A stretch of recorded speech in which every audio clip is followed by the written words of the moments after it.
Hello दोस्तों, inspired अस channel पर आपका एक बार फिर से स्वागत है। दोस्तों, आज की रोचक और जिंदगी बदल देने वाली कहानी के माध्यम से हम जानेंगे कि बुद्धिमान और समझदार कैसे बने और बुद्धिमान किसे कहते हैं। गौतम बुद्ध के जीवन की एक सत्य घटना से दोस्तों, एक बुद्धिमान व्यक्ति कभी भी यह नहीं कहेगा कि वह बुद्धिमान है।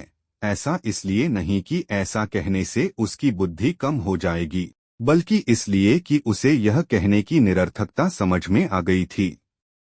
दोस्तों, गौतम बुद्ध के जीवन से जुड़ी एक छोटी सी कहानी जो आपको बताएगी कि असल में बुद्धिमान कौन है। किसी शहर में एक लड़का रहता था जिसका दिमाग बहुत तेज था और उसकी खासियत थी कि वह कोई भी चीज बहुत जल्दी और आसानी से सीख लेता था। जहां अन्य लोगों को एक काम सीखने में महीनों या सालों लग जाते हैं, वहीं इस लड़के को वही काम सीखने में कुछ दिन लग गए। उस आदमी की महानता दूर दूर फैल गई और कहा गया कि दुनिया में कोई भी इतना बुद्धिमान नहीं था। लेकिन वह व्यक्ति बहुत कुछ जानता था। क्या हर कोई जानता है कि वह क्या है? भले ही बाहर से कुछ भी हो, वह व्यक्ति भी अंदर से परेशान था, लेकिन अपने अहंकार से परेशान होना चाहता था। दोस्तों, अधिकतर लोग ऐसा ही करते हैं और इसे दिखावा कहते हैं। वह व्यक्ति अपनी प्रसिद्धि बढ़ाने के लिए विभिन्न प्रकार के काम सीख रहा था।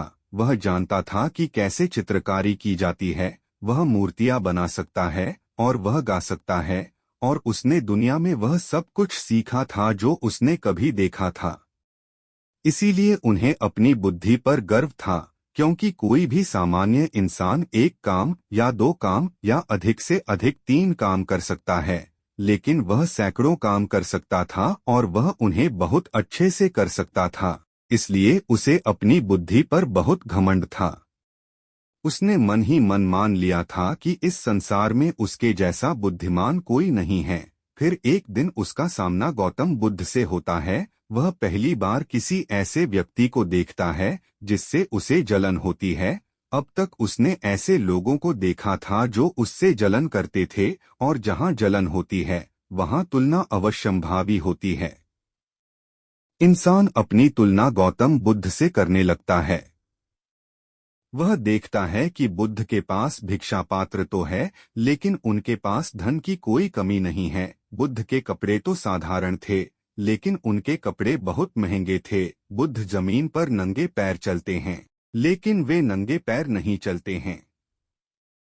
इसी तरह वह व्यक्ति सैकड़ों बातों पर अपनी तुलना गौतम बुद्ध से करने लगता है, लेकिन हर तुलना के बाद भी उसे यह एहसास होता है कि बुद्ध के प्रति उसकी जलन रत्ती भर भी कम नहीं होती। व्यक्ति मन में सोचता है कि आखिर मैं अपनी तुलना इस संत से क्यों कर रहा हूँ, जबकि मेरी जिंदगी 100 गुना बेहतर है। लोग बुद्ध का भी आदर कर रहे हैं, आखिर उनमें ऐसा क्या है जो मुझ में नहीं है?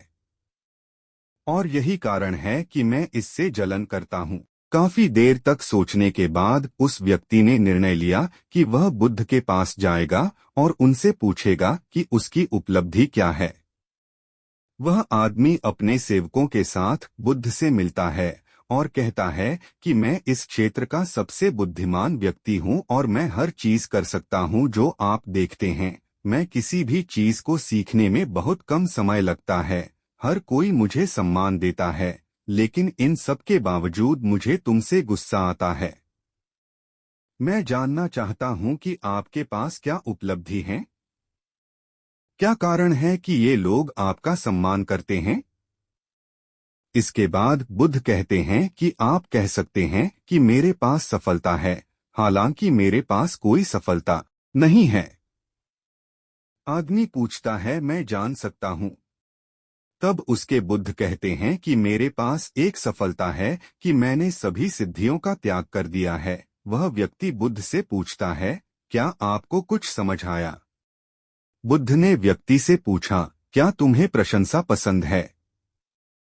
शख्स का कहना है कि तारीफ हर किसी को अच्छी लगती है। बुद्ध ने फिर पूछा, आपको आलोचना पसंद है? तो वह व्यक्ति पूछता है कि दुनिया में कौन है जिसे अपनी आलोचना करना अच्छा लगता है। बुद्ध इसके बाद कहते हैं कि मैं दोनों से ऊपर उठ चुका हूँ, जो आपको अच्छा लगता है और बुरा लगता है। आलोचना और प्रशंसा मुझे परेशान नहीं करती। बस यही फर्क है तुम में और मुझ में। इसके बाद वह व्यक्ति बुद्ध से कहता है, परंतु यह कैसे संभव है?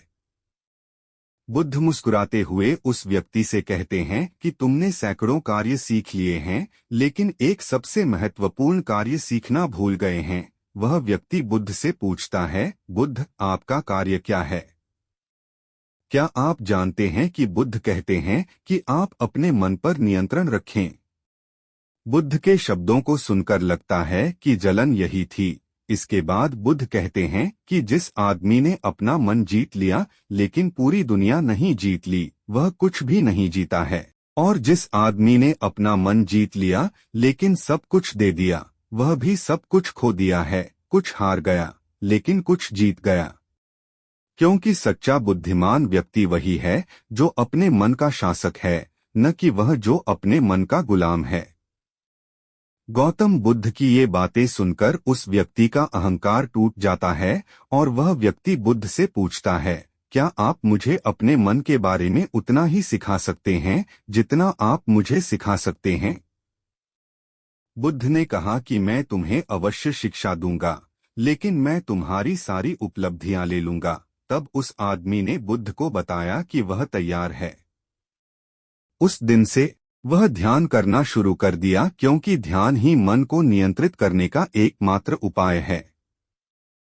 दोस्तों, आज आपने जाना बुद्धिमान कैसे बने और बुद्धिमान किसे माना जाता है। इस वीडियो से जाना कि सच्चा बुद्धिमान व्यक्ति वह है जो अपने दिमाग का शासक है, न कि वह जो अपने दिमाग का गुलाम है। दोस्तों, अगर आपको यह वीडियो पसंद आई और उपयोगी लगी तो कृपया इस वीडियो को अपने दोस्तों के साथ शेयर करें, लाइक करें और चैनल को सब्सक्राइब करें। धन्यवाद।